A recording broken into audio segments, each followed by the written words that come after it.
The avoidance return follows a predictable psychological sequence that most people misunderstand completely, interpreting their reappearance as evidence of growth, change, or genuine recognition of what they lost, rather than recognizing it as a sophisticated attempt to restore their psychological equilibrium without addressing the fundamental attachment wounds that caused their departure in the first place. Understanding these 5 distinct stages becomes crucial for anyone who wants to avoid being manipulated back into the same dysfunctional patterns that characterize the original relationship. Most people make the fatal error of believing that the avoidance return represents authentic transformation when it actually represents crisis management, their attempt to resolve the unexpected psychological discomfort created by losing someone who served essential functions in their emotional regulation system. The return isn't about love. It's about restoring their internal balance by regaining access to the external support system they took for granted until it was no longer available. The 5 stages reveal the avoidance psychological journey from panic about loss to strategic manipulation designed to restore their comfortable position of receiving more than they give, caring less than they're cared for, and maintaining emotional distance while benefiting from emotional intimacy. Each stage serves specific defensive functions while appearing to demonstrate growth, change, or authentic desire for reconciliation. Stage 3 represents the critical juncture where most avoidants sabotage their own comeback attempts, unable to tolerate the sustained vulnerability that genuine reconciliation requires. This is where their attachment wounds reassert control over their behavior, where their defensive programming overrides their conscious desire to repair the relationship, where they reveal that their return was motivated by their own psychological needs rather than genuine appreciation for what they lost. Understanding these stages protects you from being drawn back into relationship dynamics that will inevitably recreate the same patterns of emotional withholding, strategic distance, and systematic undermining of intimacy that destroyed the connection originally. The avoidance return represents their attempt to get what they need without giving what you need, to restore their psychological comfort without addressing their psychological dysfunction. Each stage serves the avoidant's unconscious goal of restoring their sense of control and emotional security while minimizing the vulnerability required for genuine relationship repair. They want to undo the consequences of their emotional unavailability without addressing the attachment wounds that created such unavailability, to regain access to love without developing their capacity to provide love, to restore connection without risking the intimacy that genuine connection requires. Stage 1. The panic of unexpected loss. The first stage erupts when the avoidant realizes that their usual pattern of temporary withdrawal, followed by casual re-engagement, has been permanently disrupted by someone who has genuinely moved on, rather than waiting patiently for their return. This panic represents their first encounter with real consequences for their emotional unavailability, forcing them to confront that their strategic distance has created actual distance, rather than the artificial scarcity they intended to maintain for relationship control and emotional superiority over someone whose attachment they systematically exploited. This panic manifests as obsessive monitoring of their former partner's social media, desperate attempts to gather information about their emotional state and potential involvement with others, and frantic analysis of every interaction for signs that the door might still be open for reconciliation. The avoidant discovers they cannot simply return to business as usual because their former partner has closed the business entirely, leaving them scrambling to understand how their foolproof control strategy has backfired so catastrophically and completely. The panic intensifies when they realize their former partner's indifference is genuine rather than strategic, that the person who once organized their entire emotional world around securing the avoidant's attention has found sources of satisfaction that don't include them. This recognition triggers existential terror about their own replaceability and the finite nature of even the most patient love when consistently mishandled and undervalued through systematic emotional neglect and defensive relationship patterns. Understanding this panic reveals why the avoidant's initial attempts at re-engagement often feel desperate and chaotic, rather than thoughtful and authentic. They're operating from crisis mode rather than genuine insight, trying to solve their psychological emergency rather than rebuild a relationship they systematically destroyed through months or years of emotional withholding and defensive patterns that prioritize their comfort over mutual satisfaction and genuine partnership development. The panic also includes the devastating recognition that they lack the emotional tools necessary to win back someone they've trained to expect disappointment,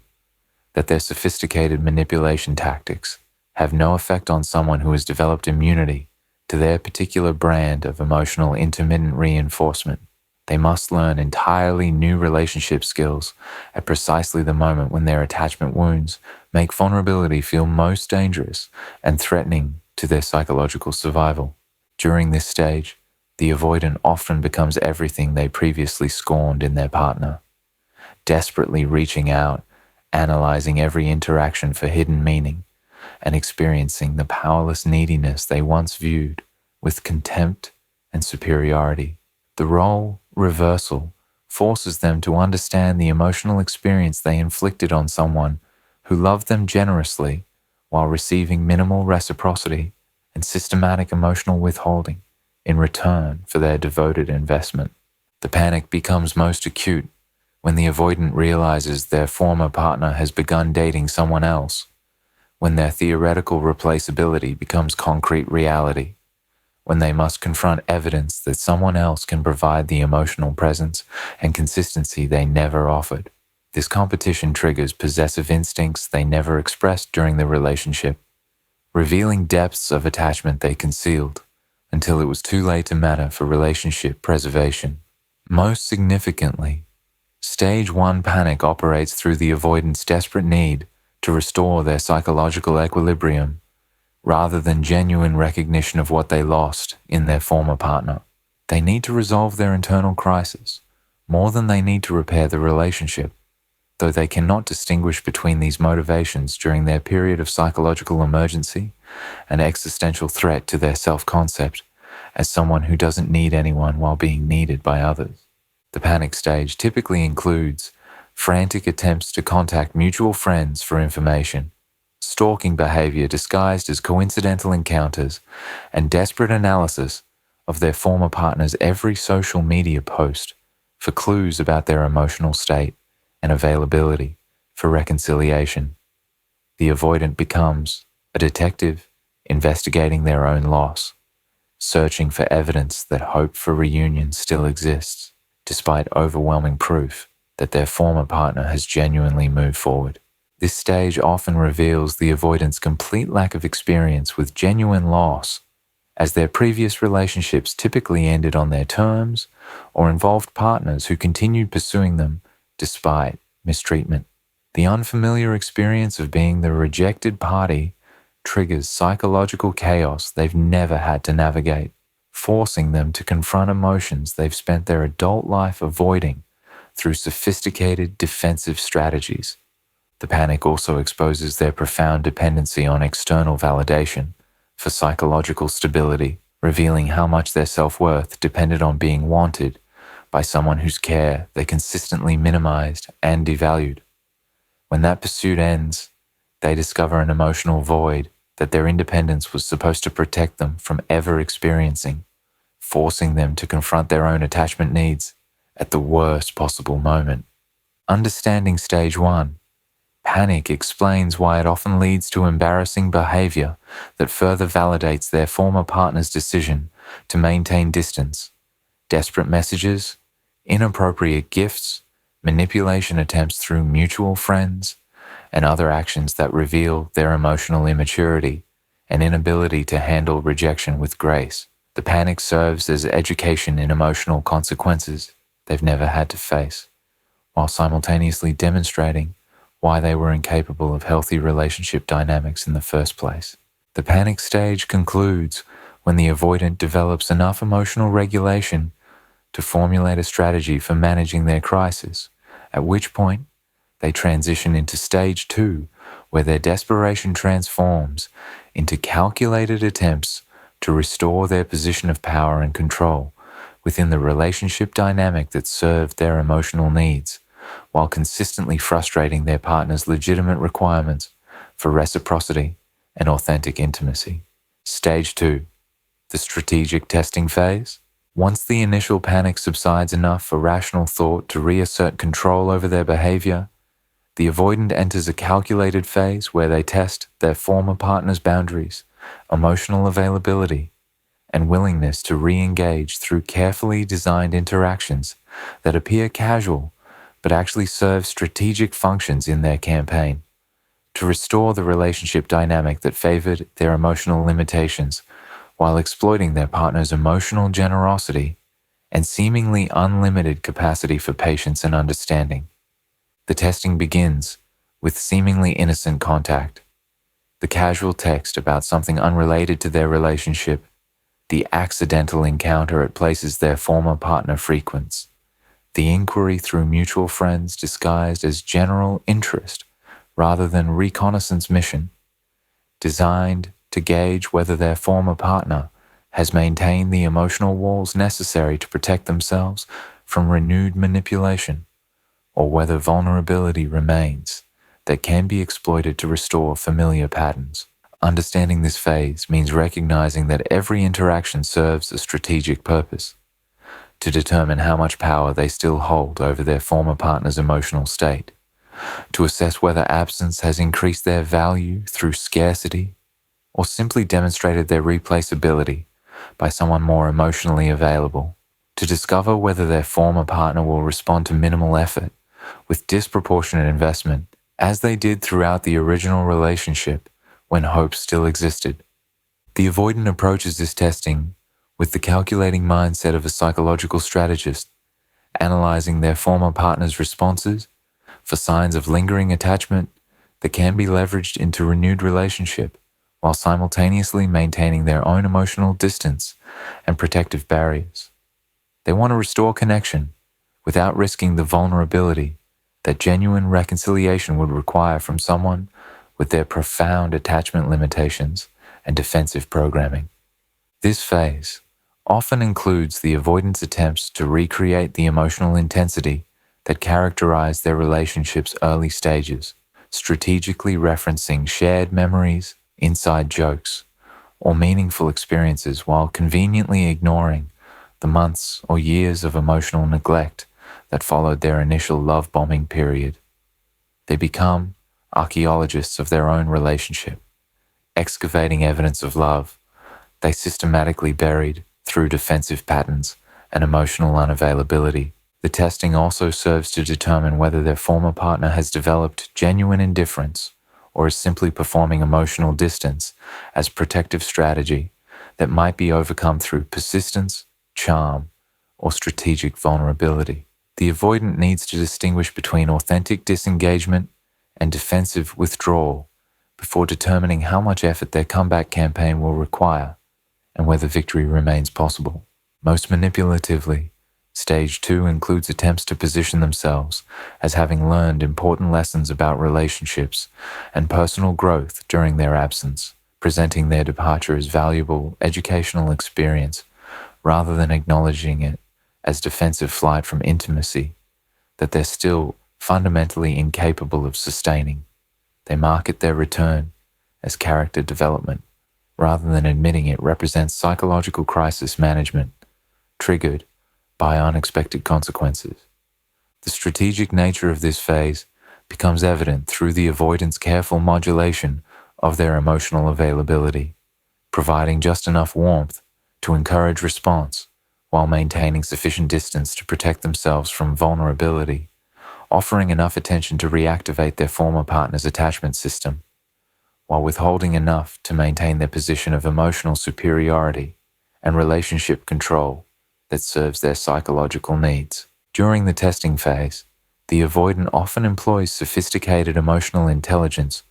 to provide exactly what their former partner most wanted to see during the original relationship: acknowledgement of their feelings, appreciation for their patience, recognition of their worth, while carefully avoiding any commitments or promises that would create accountability for sustained behavioral change, rather than temporary performance designed to restore access. Understanding the testing phase reveals why many people get drawn back into relationships with avoidance during this period, mistaking strategic engagement for authentic change, calculated attention for genuine affection, and temporary vulnerability for sustainable emotional growth.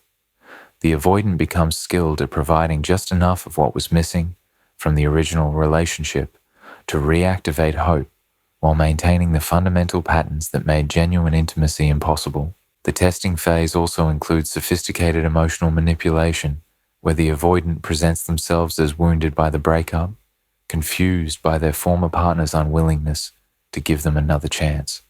and genuinely mystified by someone's inability to see their obvious growth and transformation. They position themselves as the victim of someone's unreasonable standards, rather than accepting responsibility for creating the very defensive behaviors their former partner learned to protect themselves from. Most significantly, Stage 2 reveals the avoidant's fundamental inability to understand that their former partner's protective boundaries represent healthy self-preservation rather than vindictive punishment. That indifference reflects genuine emotional healing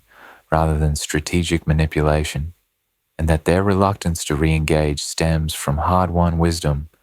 rather than stubborn refusal to forgive someone who has learned important lessons about love and commitment.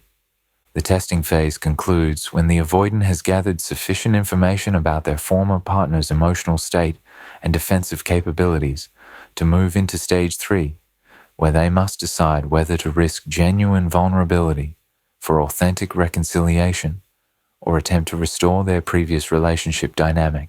through psychological manipulation, disguised as personal growth and romantic pursuit that serves their needs rather than creating mutual satisfaction. Stage 3, the vulnerability trap, where most fail. Stage 3 represents the critical juncture where the avoidant must choose between genuine vulnerability required for authentic reconciliation and their psychological safety system that has protected them from intimacy-related trauma throughout their adult life. This stage becomes the graveyard of most avoidant comeback attempts because it demands sustained emotional exposure that their attachment wounds interpret as existential threat, forcing them to choose between getting their partner back and maintaining the defensive structures that define their identity and sense of safety in a world they've learned to navigate through emotional distance and strategic relationship management. The vulnerability trap manifests when the avoidant realizes that their strategic testing has revealed their former partner's sophisticated defensive systems, emotional boundaries, and genuine indifference that cannot be overcome through manipulation, charm, or calculated emotional availability. Their former partner has developed immunity to their particular brand of intermittent reinforcement, forcing them to either provide consistent emotional presence or accept permanent loss of someone they've discovered they cannot replace with anyone who tolerates their emotional limitations. Understanding this trap means recognizing that it triggers every attachment wound the avoidant possesses simultaneously: the fear of being truly known and found inadequate, the terror of emotional dependency on someone who could abandon them, the panic about losing autonomy through genuine emotional investment, and the overwhelming anxiety about sustaining the kind of vulnerable presence that healthy relationships require from emotionally mature adults who can prioritize partnership over self-protection. Most avoidants fail at this stage because the sustained vulnerability required for authentic reconciliation feels more threatening than the loss of their most important relationship, forcing them to choose familiar psychological safety over unfamiliar emotional risk. Their nervous system interprets genuine intimacy as mortal danger that must be avoided regardless of the cost, to their long-term happiness and relationship satisfaction, triggering fight or flight responses that make authentic emotional presence feel impossible to maintain. The trap becomes most evident when the avoidant attempts to provide the emotional availability their former partner always needed,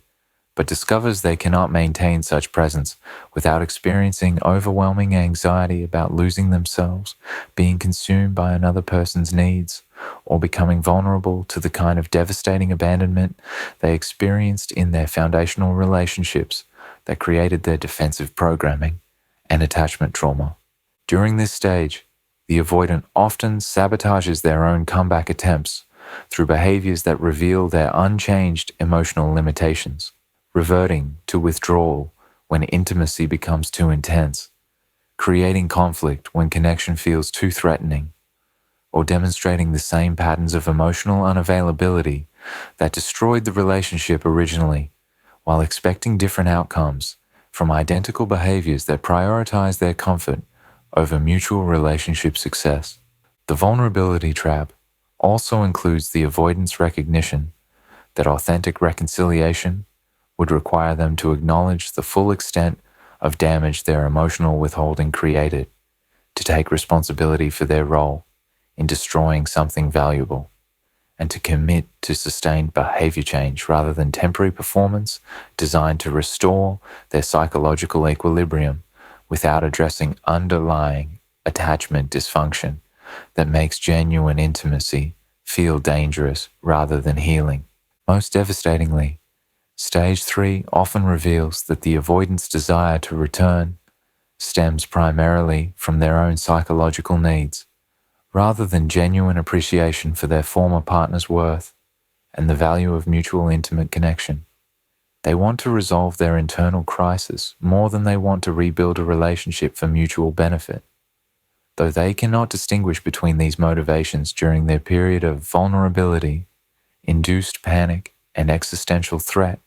to their comfortable emotional equilibrium. The failure at stage 3 typically manifests through the avoidant's retreat into familiar defensive patterns, just as their former partner begins to soften and consider the possibility of reconciliation. This timing makes their failure particularly cruel because it occurs precisely when hope for authentic change seems most justified, leaving their former partner feeling manipulated and confirmed in their decision to maintain protective boundaries against someone who cannot sustain emotional growth under pressure. Understanding why most avoidants fail at stage 3 reveals that their comeback attempts represent sophisticated crisis management rather than authentic personal growth, temporary adaptation to loss rather than permanent transformation of attachment patterns, and strategic behavior designed to restore their comfort zone rather than genuine evolution toward emotional maturity and capacity for sustained intimacy that requires daily choice rather than periodic performance. The vulnerability trap becomes most insidious when the avoidant begins to experience genuine remorse for their behavior and authentic desire for change, but discovers that good intentions cannot overcome decades of defensive programming without sustained effort and professional support they're unwilling to pursue. Their attachment wounds sabotage their conscious desire for reconciliation, creating internal conflict between what they want and what they can actually sustain. During stage 3, the avoidant often experiences their first genuine taste of what authentic vulnerability feels like, the terrifying exposure of needing someone more than they're needed, caring more than they're cared for, and risking everything for someone who has learned to live without them. This experience often triggers such overwhelming anxiety that they retreat into defensive strategies that provide immediate relief while destroying long-term relationship possibilities. Stage 4, the authentic pursuit. The rare avoidant who successfully navigates stage 3's vulnerability trap enters the authentic pursuit phase, where their behavior transforms from strategic manipulation designed to restore psychological equilibrium into genuine effort to rebuild a relationship they finally recognize as irreplaceable and worth the terrifying work of sustained emotional presence. This stage represents actual character development rather than sophisticated crisis management, though it remains fragile and can easily regress if the avoidant becomes overwhelmed by the sustained vulnerability that genuine intimacy requires from someone with their attachment limitations. Authentic pursuit manifests through the avoidant's willingness to do whatever their former partner requires for reconciliation, including therapy, accountability measures, and consistent demonstration of change over extended periods, rather than expecting immediate forgiveness based on promises or brief displays of growth. They accept that rebuilding trust requires time, patience, and sustained behavioral evidence, rather than emotional declarations or strategic vulnerability performances designed to expedite reconciliation without doing the actual work of personal transformation. Understanding this stage means recognizing that authentic pursuit includes the avoidance acknowledgement of the full scope of damage their emotional withholding created, their genuine remorse for choosing psychological safety over their partner's emotional needs, and their commitment to developing the internal resources necessary for sustained intimacy,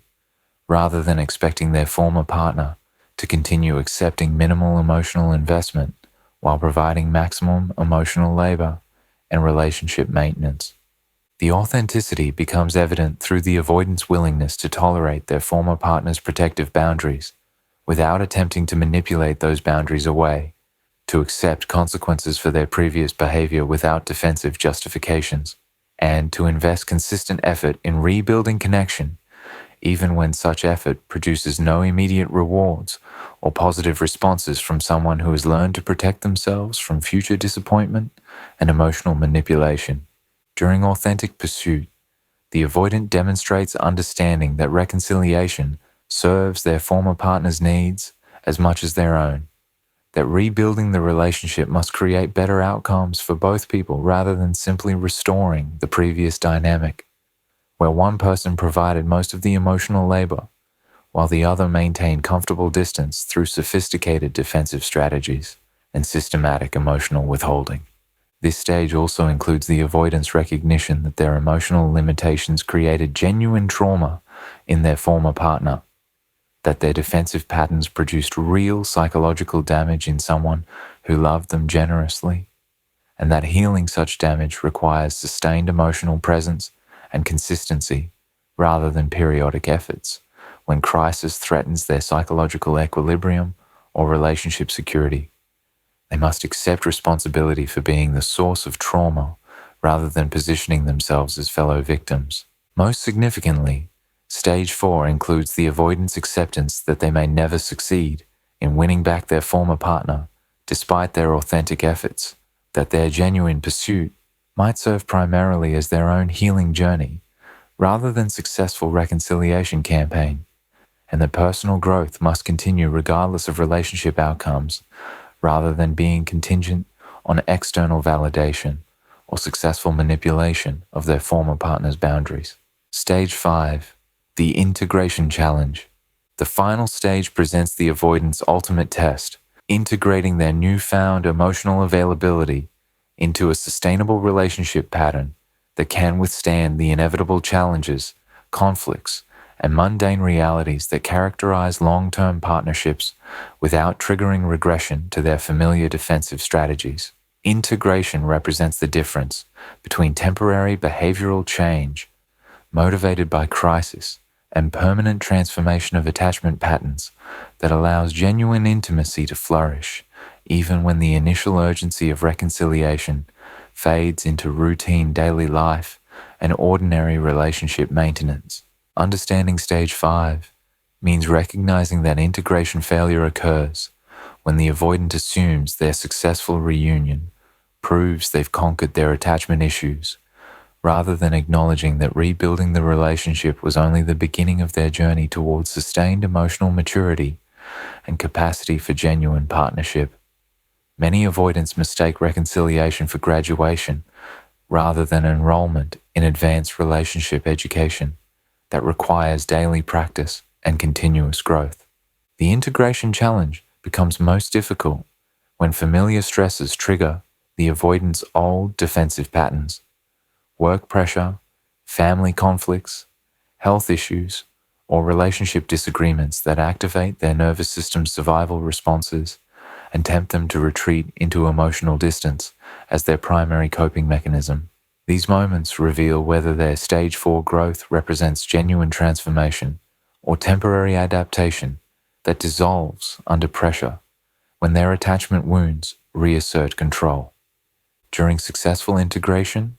the avoidant develops the ability to communicate about their emotional processes rather than simply acting them out through withdrawal, to request space when needed rather than taking it without explanation, and to maintain connection even during periods when intimacy feels overwhelming or threatening to their sense of individual identity and autonomy. They learn to negotiate their needs rather than simply imposing their limitations on someone else. The integration stage also requires the avoidant to accept that their partner may never fully trust their emotional availability, that protective boundaries developed during their absence may persist indefinitely, and that rebuilding complete intimacy takes years rather than months of consistent behavior. They must tolerate their former partner's ongoing wariness without interpreting such caution as rejection, punishment, or evidence that their efforts are insufficient or unappreciated. The integration success or failure ultimately determines whether the avoidance comeback represents genuine evolution towards secure attachment or sophisticated repetition of old patterns with improved presentation. Those who successfully integrate their growth create relationships characterized by mutual emotional generosity rather than one-sided accommodation of defensive limitations that prevent authentic intimacy and genuine partnership satisfaction for both people involved. During integration, the avoidant must also learn to tolerate their partner's own emotional needs, bad days, and requests for support without interpreting such needs as evidence that the relationship is becoming suffocating or that their partner is reverting to the neediness they once used to justify their emotional distance. They must provide emotional support consistently rather than strategically, generously rather than conditionally. Most challenging for the avoidant is learning to maintain their emotional availability during their partner's healing process from the trauma their original behavior created. They must support someone's recovery from wounds they inflicted without becoming defensive, impatient, or resentful about the ongoing impact of their past choices on someone who is working to trust them again, despite legitimate reasons for continued caution. Conclusion: the 5 stages reveal that most avoidants fail, not because they cannot recognize what they've lost, but because they cannot sustain the vulnerability required to rebuild what they destroyed through their own defensive choices. Stage 3 becomes their breaking point because it demands the very emotional exposure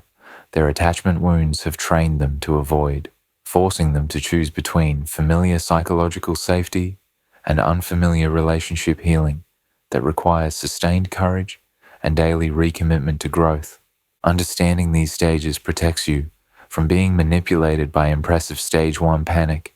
charmed by strategic stage 2 testing, or seduced by temporary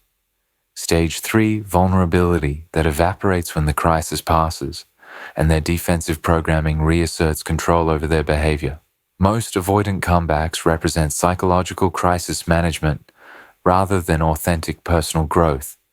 temporary adaptation rather than permanent transformation of their capacity for genuine intimacy and sustained emotional availability. The tragic reality is that avoidants often possess the emotional capacity necessary for genuine change, but lack the courage to sustain vulnerability long enough for that capacity to develop into consistent behavior that can rebuild trust and create authentic intimacy. They can perform growth temporarily, but struggle to maintain it permanently,